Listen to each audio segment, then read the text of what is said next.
Buenas, mi nombre es Leiker Camacho González y pues vengo a presentar el parcial de bioestadística con este video explicación de consumo per cápita de huevos en el año 2018. Para empezar con nuestro análisis de datos, nuestro primer paso es los aspectos básicos. En esos están los elementos, población, tipo de población, variable y tipo de variable. Las personas, en los elementos van las personas, población, todas las personas, tipo de población finita, variable, consumo unitario per cápita de huevo por año y tipo de variable cuantitativa discreta. Tamaño y selección de la muestra. N representaría a todos los países en nuestra base de datos. Vamos a trabajar con un nivel de confianza del 95%, una desviación estándar de 16 y un margen de error de 5 huevos. Para nuestro tamaño de la muestra utilizamos esta fórmula con la que reemplazamos los datos y nos daría 33. Sacamos los datos a nuestra muestra aleatoria y la ordenamos. Acá está. Esto en el tercer paso, que es arreglo y presentación de datos. Después de ordenar la muestra, sacamos el X máximo y el X mínimo, que son 527 y 11, y pasamos al rango, que es X máximo menos X mínimo, que daría 516. Pasamos al número de clases estadísticas, que serían, para sacarlo sería 1 más 3,3 logaritmo de n. N es el tamaño de nuestra muestra, que sería 33. Daría 6,011,096,002. Esto se lleva al entero anterior y quedaría en 6. Para sacar la amplitud dividimos el rango sobre nuestras número de clases estadísticas. Esto nos daría 86. Este dato es muy importante y dice así: en los arreglos discretos deberá ser un número par. Cuando es impar, se puede tomar el número par siguiente o el par anterior y volver a calcular el número de clases estadísticas. En nuestro caso no es necesario porque 86 es un número par.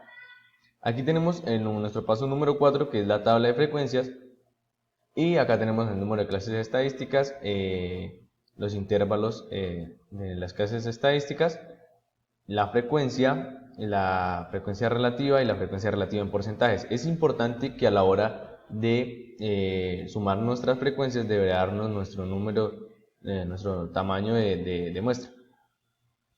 Y en las frecuencias relativas en porcentajes nos llevan un 100% para verificar que todo esté correcto.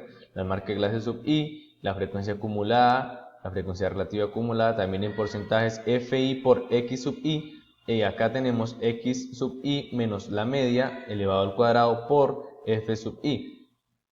Para interpretar nuestra tabla de frecuencias, lo que se interpreta de la siguiente manera: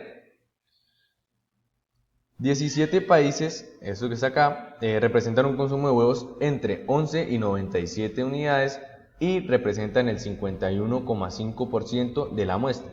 Y así con todos los demás. Por ejemplo, 7 países representan un consumo de huevo entre 98 y 184 unidades y representan el 21,2% de nuestra muestra. Y así con todos nuestros datos en nuestro número de clases estadísticas.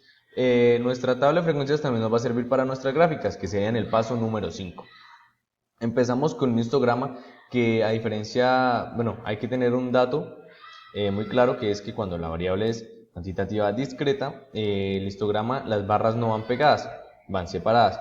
Y pues va con los datos de nuestra tabla de frecuencias y lo interpretamos de la siguiente manera: 17 países registran un consumo per cápita entre 11 y 97 huevos al año, y 7 países registran un consumo per cápita entre 98 y 184 huevos al año, y así con todos los demás.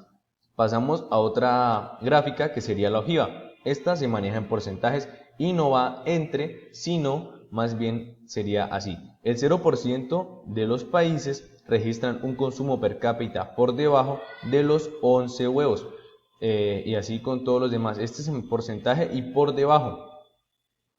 El polígono de frecuencias. ¿Cómo manejamos el polígono de frecuencias? El polígono de frecuencias no es entre ni por debajo, este va alrededor.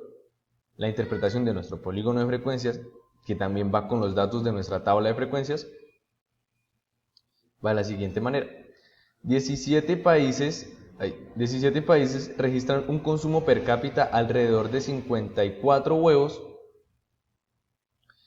al año, y 7 países registran un consumo per cápita de 141 huevos al año también. Viene el paso número 6, que son las medidas numéricas, y empezamos con las medidas de tendencia central, la media. Cada una de las medidas que voy a mostrar a continuación tienen las fórmulas para facilitar pues como su progreso, su desarrollo y pues resolverla, ¿no? Acá tenemos, reemplazamos los datos y nos daría la interpretación así. Es muy importante la interpretación en cada operación que hagamos. Es como si todos los países que consumen huevo de la muestra registrasen una cantidad de 138 huevos. La mediana igual, lo resolvemos, reemplazamos los datos y el 50% de los países registran un consumo de huevo por año por debajo de 94 unidades. En estas medidas tenemos que redondear para la interpretación. No para de pronto alguna otra operación, sino para la interpretación. La moda. Lo más frecuente es que los países registren un consumo de huevos de 65 unidades. Pasamos a las medidas de posición, donde empezamos a manejar los percentiles. ¿Por debajo de qué valor del consumo de huevos se encuentra el 75% de los países? Acá hacemos la operación, reemplazamos en la fórmula. El 75% de los países se encuentran por debajo de 193 huevos. Otra, ¿por debajo de qué valor de consumo de huevos se encuentra el 25% de los países? El 25% de los países se encuentran por debajo de 53 huevos. ¿Por debajo de qué valor el consumo de huevos se encuentra el 90% de los países? Reemplazamos, hacemos la fórmula. El 90% de los países se encuentran por debajo de 267 huevos. ¿Por debajo de qué valor del consumo de huevos se encuentra el 10% de los países? El 10% de los países se encuentran por debajo de 28 huevos. Después de estas medidas pasamos a las medidas de dispersión, donde manejamos el rango intercuartílico. El cuartil 3 menos cuartil 1 es igual al percentil 75 menos el percentil 25. Reemplazamos los datos que son con los que teníamos arriba y lo interpretamos. El promedio, la separación que existe entre la media y los datos medida por el rango intercuartílico, es de 140 unidades. Pasamos a la varianza, reemplazábamos igual y este es el resultado de la varianza, 13.948,1761,4. Desviación estándar es la raíz cuadrada de la varianza. En promedio, la separación que existe entre la media y los datos medida por la desviación estándar es de 118 huevos. Coeficiente de variación, qué pena que el error. Coeficiente de variación, esta está por encima del 80%, es decir que nuestra muestra está bien, no hay que volver a hacerla. El coeficiente, acá pasamos a las medidas de forma de la distribución, es un error que tuve aquí en el computador, qué pena. Coeficiente de asimetría. En el coeficiente de asimetría, para poder resolverlo, tenía que ser mayor a 0 y pues efectivamente está bien, datos son positivos asimétricos. Viene el coeficiente de kurtosis, que pues para los datos deben estar, los datos están poco dispersos, debería ser mayor a 0,263 y efectivamente. Probabilidades para la distribución normal. Para probabilidades utilizamos la distribución normal, en donde vamos a sacar la campana de Gauss, el cálculo de Z, el cálculo del área y la interpretación, que es la última pero no menos importante. Acá tenemos la fórmula y pasamos por encima. ¿Cuál es la probabilidad de que se elija al azar un país y registre un consumo de huevos per cápita de 200? O sea, es decir, de 200 huevos. Calculamos la Z, acá ponemos la media y la desviación y entonces pasamos al procedimiento del cálculo de la Z. Aplicamos la fórmula, reemplazamos y este dato que nos da aquí lo utilizamos para usarlo en nuestra campana, para interpretarlo en la gráfica de la campana, y esto lo buscamos en la tabla y nos da este resultado que nos sirve para calcular el área. Calculamos el área y hacemos la interpretación. existe una probabilidad de 30,15% de que un país registre un consumo per cápita de huevo por encima de 200 unidades. Cuando hablo de unidades me refiero a los mismos huevos. Acá pasamos entre, ¿cuál es la probabilidad de que si se elige al azar un país que registre un consumo per cápita de huevos esté entre 90 y 159 huevos?